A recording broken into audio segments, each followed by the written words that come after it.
Halo, balik lagi dengan Ardiansa Wijaksono dari kelas saham. Video kali ini aku sama Mas Arif mau diskusi tentang cara membuka rekening saham ya Mas. Ya, betul. Sama tips. Nah, tips membuka rekening saham atau seputaran itulah. Nah, bagi kalian nih jangan lewatkan setiap detiknya dari video ini. Bagi yang belum subscribe silahkan di-subscribe dulu dan aktifkan notifikasinya buat membantu channel ini. Beberapa waktu yang lalu ada yang ngasih pertanyaan nih ke aku atau Mas Arif juga, syaratnya membuka rekening saham itu apa sih? Dan ribet nggak cara membuka rekening saham itu? Nah, menurut Mas Arif nih, cara membuka saham itu ribet nggak? Lalu syarat yang dibutuhkan apa aja? Tepat sekali Mas Adi. Jadi banyak pertanyaan nih, terutama bagi yang belum punya rekening saham sih, bagaimana cara untuk membuka rekening saham itu ya? Syaratnya apa saja? Tentunya syarat pertama kita harus punya yang namanya KTP ya. Artinya yang bisa membuka rekening saham itu harusnya di atas 17 tahun ke atas. Kedua, ada yang namanya NPWP. Itu sebenarnya NPWP tidak wajib. Namun kalau lebih baiknya kalau sudah punya NPWP dilampirkan. Kenapa? Karena nantinya untuk penjualan atau transaksi saham sebenarnya sudah dipotong pajak secara final. Yang ketiga ada namanya buku tabungan ya. Syarat yang ketiga. Jadi buku tabungan itu berguna untuk kalau kita mengambil dana dari rekening dana investor atau dana saham ya, itu masuk ke rekening pribadi nasabah sendiri. Berarti atas nama orang yang bersangkutan. Betul. Jadi jangan khawatir uangnya nyasar gitu ya. Istilahnya kita sudah tersistem semuanya sih Mas. Jadi kita juga diawasi oleh OJK.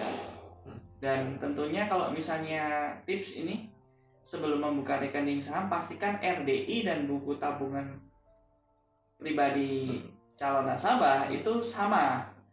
Jangan berbeda karena untuk menghindari biaya transfer nih Mas. Oh jadi lebih baik atau disarankan itu sama banknya ya Mas? Sama, jadi banknya sama. Misalnya ABC ya ABC,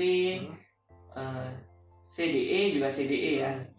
Nah tapi nih Mas, kalau ada yang dia itu buku rekeningnya itu berbeda dengan bank yang diajukan oleh sekuritas, itu gimana? Sebenarnya bisa diproses, namun biasanya ketika kita tarik dana dari dana saham ke rekening pribadi itu ada biaya transfer. Nah itu untuk menghindari sih sebenarnya. Jadi menurut Mas Arif nih, fungsinya RDI itu apa sih? RDI atau RDL itu hampir sama ya Mas?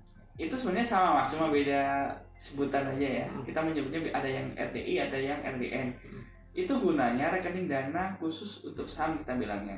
Jadi rekening dana investor atau rekening dana nasabah. Gunanya itu misal nasabah itu mau bertransaksi saham, nanti otomatis ketarik atau masuk ke RDI tersebut. Dalam arti misalnya Mas Adi mau beli saham, di RDI ada dana sekian, itu nanti otomatis diambil senilai nominal yang Mas Adi beli. Kalau misalnya kurang, biasanya itu ada namanya margin atau RTL ya. Kemarin nih Mas, ada yang mungkin ada seputar pertanyaan nih, yaitu apakah uang yang diambil itu hanya dari RTI aja atau dari rekening pribadi juga? Nah itu gimana Mas? Oke, jadi pertama kita tahu dulu fungsi kedua rekening tersebut. Rekening pribadi adalah rekening yang milik nasabah sendiri yang dimana untuk keperluan sehari-hari. Tapi kalau RDI itu yang rekening yang memang diperuntukkan untuk pasar modal. Dalam arti begini Mas Adi. Jadi gitu Mas Adi bertransaksi di saham, nanti otomatis yang auto debit kredit dari rekening dana investor tersebut. Fungsinya berbeda. Dan juga kalau RDI itu tidak ada buku tabungan dan ATM-nya Mas Adi. Jadi tidak bisa diambil di ATM kecuali syaratnya harus ditarik dulu ya, masuk ke rekening pribadi baru bisa. Menurut Mas Arif nih, kalau nggak salah waktu itu di kantor salah satu sekuritas itu kan ada nih anak kecil yang membuka tapi masih di bawah 17 tahun. Nah itu gimana menurut Mas Arif?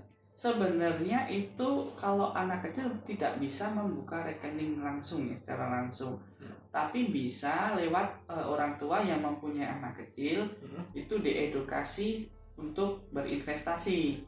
Lalu pembukaannya itu tetap nama orang tua. Tapi di mana nantinya anak atau putra-putri kita semua ya itu bisa melihat bagaimana perkembangan pasar modal kita, terutama saham ya. Jadi biasanya anak kecil itu kan kalau dikasih uang habis tuh buat jajan tuh. Kalau biasanya orang-orang tua yang sudah terjun di dunia saham atau investasi pasar modal, biasanya mereka ketika anak dapat uang mereka tabunglah di saham biasanya. Dimana anak juga sudah mulai mengerti nih beli saham apa dan dijualnya kapan.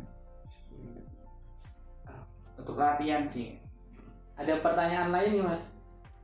Modal kita atau dana kita yang kita transferkan di RGI itu uangnya ada di mana sih Mas? Ada di sekuritasnya atau ada di lembaga lain? Oke, jadi begini.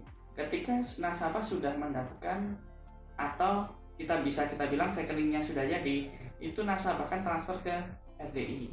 RDI itu sebenarnya bukan di sekuritasnya, tapi tetap di bank yang ditunjuk sebagai RDI, di mana nanti untuk transaksi sahamnya itu dari sekuritasnya sudah ditunjuk untuk auto debit atau kredit, memerintahkan lah istilahnya ya. Setahu saya seperti itu sih Mas Andi. Berarti modal kita yang udah kita transfer di sekuritas itu benar-benar aman gitu ya Mas? Ke RDI ya? Iya. Ke RDI aman. Kalau RDI aman. Kalau RDI saja misalnya Mas Adi namanya panjang nih, ada singkatan nih, dan di rekening pribadinya tidak ada singkatan. Misalnya untuk penarikan dana itu juga nanti ada proteksi Mas, misalnya namanya tidak sesuai juga nanti tidak bisa masuk Mas. Berarti kurang walaupun NIK-nya sama. Iya betul. Jadi misalnya Mas Adi nih, Mas Adi namanya panjang banget nih ya, yang A-nya ini disingkat nih, A siapa gitu ya. Itu ketika penarikan ada beda, itu tidak bisa masuk ke rekening pribadi. Jadi biasanya makanya saya sarankan untuk rekening pembukanya itu banknya sama Mas. Kalau sama biasanya walaupun ada beda, tetapi mereka dari banknya kan sudah ada database ya. Database yang dimana mereka mesti ada pencocokan verifikasi itu dari banknya sih biasanya. Jadi itu tuh diskusi tentang cara membuka akun. Nah kali ini atau setelah ini adalah tips cara memilih sekuritas.